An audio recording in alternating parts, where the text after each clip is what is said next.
আজ সারাদিন কনকনে শীত, কনকনে ঠান্ডা। ঠান্ডার জন্য আগুন জ্বালাইছে। আগুন বাজারের ভিতরে। এটা চাচা, এটা শীতটা কেমন গো?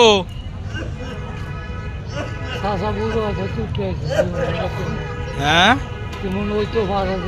কইতে উঠাইছো? বুড়ো হাতে বুড়ো লাগাইছো? লাগাইবার ভাব জোগাড় করতেছে। কত দূর লাগাইবাই? লাগাই 3 জনের মতো। 3 হনি মেলা।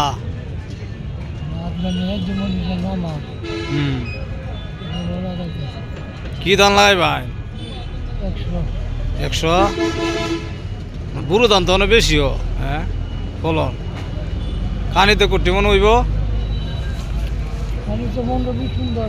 15-20 মিনিট।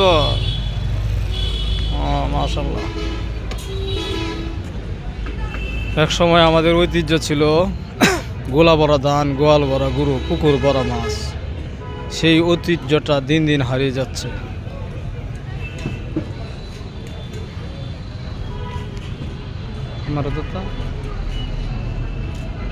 শৈশবে আমাদের অনেক স্মৃতিচারণ আছে।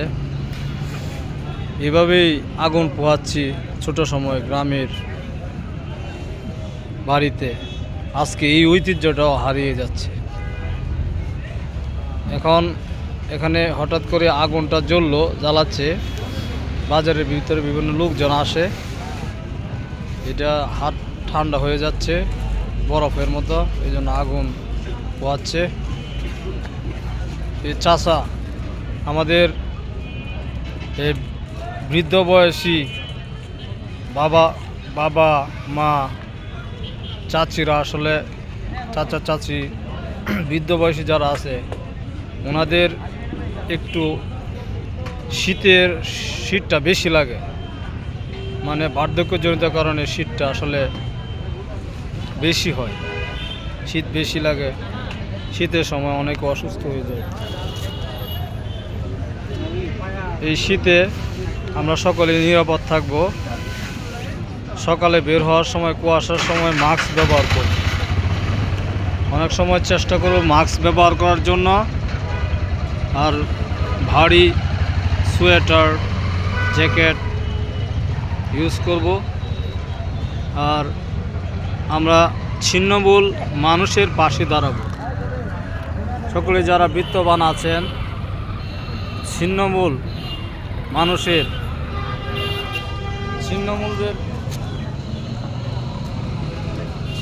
লোকদের পাশে দাঁড়াবো। ছোট হোক, একটা কম্বল 200 টাকা, তাই আমরা বিত্তবান যারা আছে তাদের প্রতি অনুরোধ, এই ছিন্নমূল লোকদের পাশে দাঁড়াবেন। গরিব অসহায় মানুষের পাশে দাঁড়াবেন। এই শীতে হঠাৎ করে আজকে 2 দিন ধরে শীতটা বেশি, শৈত্যপ্রবাহ, বাতাস। এই যে আমি কানটুপি লাগাইছি, কানটুপি মাস্কের মতো দেখি কিনেছি। এরকম মানে গরম থাকার চেষ্টা করতেছি, কিন্তু ঠান্ডা, প্রচণ্ড ঠান্ডা। প্রয়োজন না পড়লে আপনারা ঘর থেকে বের হবেন না। ধন্যবাদ।